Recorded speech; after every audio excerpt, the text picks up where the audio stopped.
So I'm going to go to you, Egberto. And the reason I want to go to you is that so we're talking about what's going to happen and about the Voting Rights Act and about, people of color and that maybe they'll have, National Guard around voting places. But we've already started this because of Texas. Because between Texas and California, what we know is the gerrymandering wars are now really defining us. So the problem becomes also is that a lot of people are going to think they have to wait until November to get a decision when they're going to find out because of a gerrymandered district, it's way past them because it was decided in the primary. Now, here's my question for you, Egberto. So I know that they're reconfiguring what the districts are going to look like. I also begin to wonder, sometimes we hear, okay, they created a 4% edge for Republicans or a 5% edge for Republicans because they're so gerrymandering everything to try to pack things together. That still doesn't mean that a Democrat can't win, because it just means they have to win by 5 percentage points or 6%. So we end up giving up because we hear it's gerrymandered. And what I'm looking at them going, develop a voting muscle. All right, just frickin' show up, because it turns out it's not ruled by the majority. It's ruled by the minority that shows up and votes. Well, guess what? That's your responsibility too. I understand the fear, Lincoln. I get it. But you know what? I think it's time for us to figure out, what does courage look like, Egberto? Let me first say I love what Lincoln had to say, and I wish Lincoln was on all over the place saying that, because the defeatist attitude that we hear, the defeatist attitude that we hear is amazing. Can you hear me now? Yeah, The we can hear you. defeatist Yeah, the we're fine. You're defeatist good. attitude that we hear is not what we should. Let me give a good example for Texas. For Texas, we had John from right here, who actually ran in a plus 10 Republican district that was gerrymandered and won by 2 percentage points. The thing about it is, the way these things are drawn, it is based on who voted in the past. Right. Now, Thank you. if we go ahead and take a look at what happened over the last several days in the No Kings March, we see that a lot of people came out that we don't know where they came from. I'm in the very red district called Kingwood, and we had so many people, we didn't know where these people came from. They all lived here. They all Yes. lived here. They're independents and some Republicans, and now they despise the government and they will be voters. This district is no longer secure for Dan Crenshaw. So Yeah. what we're saying is, you hit it on the nail. And the preamble that you gave before I came in is what I think more people need to hear. You don't take a defeatist attitude that says, oh my God, it's gerrymandered, thus we can't win. It's gerrymandered. What it really means is we have the opportunity to win in districts we didn't have an opportunity to win in before. We're continuing our conversation with Stephen Pimpere, Professor of Public Policy and Director of the Master's Program in Public Policy at Vermont Law and Graduate School, Philippe Delahaye, a contributing editor for The New Republic, Lincoln Mitchell, who teaches political science and public policy at Columbia University, and Egberto Willies, who is the host and producer of Politics Done Right, aired on the Pacifica Network on KPFT in Houston. So your number came up, Egberto. And so we've been talking a lot about, the fact that they are weak. And the reason why they are doing everything simultaneously is that they figure out that that is a sign of strength. But in some ways, it's also a sign of flailing. All right. And yet at the same time, here's my problem with the Democratic Party. My problem with the other side is they think they can only do one thing at a time. All right. They only need to focus on one thing at a time. And I think they also need to understand that they need to multitask. Yes, you need to criticize Trump. Yes, you need to talk about the effect on the economy, but then you need to offer them, what the H are you going to do? So I don't want to hear how bad everything is. I want to know really, and what is your policy prescription to fix it, and do it for me so I understand, whether it's for a rancher, whether it's for someone in the energy business, whether it's for someone who wants to, is worried about losing their health care. We can't just talk about how horrible he is. We have to talk about the fact that I don't want to go back to the past. I want you to tell me how you've improved the future. Exactly. Look, I wrote a piece yesterday with respect to No Kings. But before I go there, I want to say that with the panel, I love that idea that these folks have to understand that there is a penalty that has to be paid. Yes. In other words, we need to start putting the fear in them. One of the things, when you speak about them being weak, if you take a look at Steve Bannon yesterday talking about there's a way for him to get a third term, they are trying to throw this out earlier than they expected to do it because, in fact, they are weak and they're trying to lay the foundation. But you mentioned what the Democrats are going to do.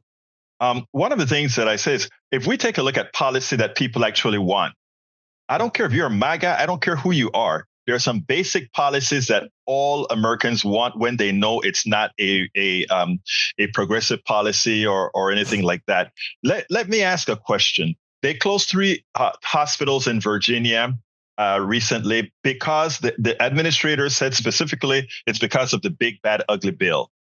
Why wasn't Hakeem Jeffries and all these guys in Virginia in front of the hospitals closing and saying, this is what the big, beautiful bill did? We had a hospital that closed out here up the road in Texas. Why wasn't any of these guys in front of the building saying, this is what would happen? Now that we know that SNAP is going to be cut, instead of going on to MSNBC, CBS, and ABC, why aren't you at the offices where all these MAGA folks go to get their stuff and say, guess what? Courtesy of the bill, this is what's going to happen to you on November 1st. Why aren't they saying, why aren't we having plastered all over the place that on November 1st, when you see those farmers who are going to be out there getting their new costs for their health care on the exchange, it's going to affect MAGA more than it's going to affect any of us. I know. Why aren't we? I mean, I look at this as a perfect opportunity. I look at the 1,000 people that we brought out in Kingwood, where we've never brought out more than 100 before, 1,000 people in Kingwood. And these people are talking about these things. Even the No Kings March hadn't yet come to grips with the things they need to talk about. So, Egberto, so as I'm thinking about this, again, I'll go back to No Kings. And I saw a couple of old guys wearing their uniforms. And one of the old guys wearing his uniform goes, I am the definition of Antifa. I fought the fascists once. I fight the fascists again. We need to see that over and over again. We need to see those veterans because we still value. And I look at my 2 uncles who died in World War II, my husband in Vietnam. I mean, I just look at all these things and I'm thinking, we even need to take the words back, because what Antifa means, it isn't a group.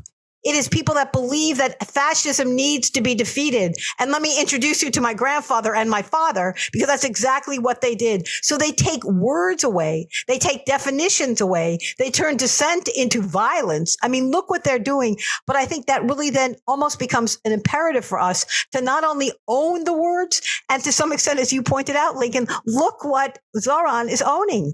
He goes, sure, call me a democratic socialist. I mean, I think you're probably right. Zoran and Arnie are very, very similar. Was I a democratic socialist? Who knew what I was? But did I believe in free childcare? Did I like free buses? Yeah, I like that too.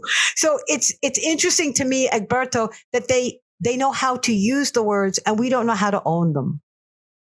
Well, let me first say that you used the words earlier. When you brought out 51,000 people, I could immediately tie that to 51,000 people dying because of policy. According to Lincoln, which is quite accurate, it's actually quite a bit more than that. And then you tie that into where we're trying to promote things. War in the streets of America for crime that isn't near the amount of crime you're committing with your policies, right? If we go ahead and add up policy debts and then crime debts that are generally localized, etc., we don't know we have not successfully made the point. That I can cut that little segment that you just did with the policy debt 51s, plastered all over the place. And most Americans would be like, I can't believe that is happening. I can't believe that is happening. That is where we fail. We fail to articulate exactly what is happening in a form that the average American citizen can understand. We don't have to get high and mighty with words. All of us here can do that. But we can also just show them the bodies that are laying down there. I want to add a quick thing here with what Lincoln had to say, whether Mamdani is just like the other Democrats. I beg to differ a little bit. I don't think he is. I think what he really is he's saying something that I mentioned earlier. He understands that what we need is a bifurcated economy. Capitalism not as the ideology, but capitalism as the tool. In other words, capitalism where it belongs, but where it doesn't belong, healthcare where it doesn't belong, in a food desert, it needs to be mitigated. And that, I think, is where he, as a Democrat, is different than all the other Democrats. Okay, so Philippe, you're going to be the sort of the final talker here. And as we're looking at all of this, what is so shocking about this conversation, everyone, is how much opportunity has been presented. I mean, this is, in some ways, this conversation is a celebration of what is possible.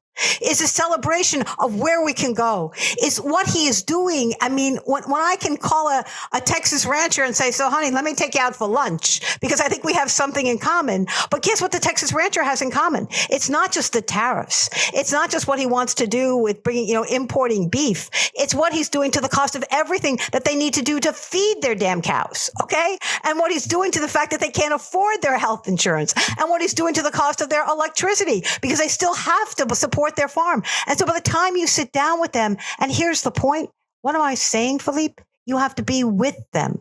You have to talk to them. We've just basically carved out areas that we think we don't need to belong in. Well, you know what? There isn't one area he hasn't destroyed. That means there isn't one place we shouldn't be. All of our country's problems, from polarization to ignorance on domestic and international issues to a complete misunderstanding of our economic and healthcare systems, are a direct result of a derelict mainstream media that too often bend over backwards to support corporate or bought politicians' wants as opposed to the people's needs for real information to make their lives better. Independent media is the only solution to inform truthfully and factually. Why? Because our loyalties are to you, the ones who fund us with small dollar contributions and subscriptions. Please consider supporting our independent media platforms by subscribing to our Egberto Off the Record newsletter at politicsdoneright.com/newsletter. Again, that is politicsdoneright.com/newsletter. It's an investment that pays incalculable dividends.